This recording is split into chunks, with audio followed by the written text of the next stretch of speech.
நிறைய பேர் வந்து மூளை செலவே அதிகமாக பண்ணுறாங்கங்க தாவேக்கா. அது அது வந்து நிதர்சனமாக தெரியுது. அரசியலில் வந்து இது இப்படி தான் இருக்குது.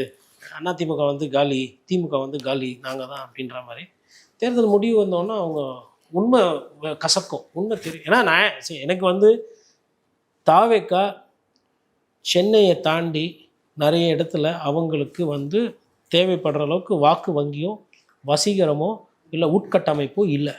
இது யதார்த்தம். ஒருவேளை இந்த யதார்த்தத்தை அவங்க ஒரு மாதத்தில் சரி செஞ்சு வாக்கு அதிகமாக வாங்குறாங்கன்னா நான் அதை அப்போ பேச போகிறேன். என் பார்வைக்கு நம்மளும் தான் பத்திரிகையாளராக இருக்கிறோம், 4 பேர்கிட்ட கேட்குறோம், இதுதான் வருது.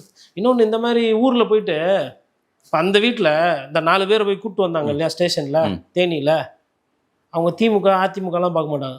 100 தடவை இது மாதிரி கார் எடுத்துன்னு போகிறது குழி கட்டுன்னு போகிறது போனால் உனக்கு அவ்வளோதான். நல்ல அப்பா அம்மா என்ன பண்ணுவாங்க? பசங்க இந்த மாதிரி ஸ்டேஷன் போகிறது பஞ்சாயத்து ஆகுறது இதெல்லாம் விரும்புவாங்களா? விரும்ப மாட்டாங்க. நீ அரசியல் பண்ணணும்னா நியாயமாக பண்ணு, எலெக்ஷன் நில்லு, ஜெயி. எல்லாருக்குமே என் புள்ள கவுன்சிலர் ஆகணும், என் புள்ள எம்எல்ஏ ஆகணுன்ற ஆசை எல்லா அப்பா அம்மாக்கும் இருக்கும்.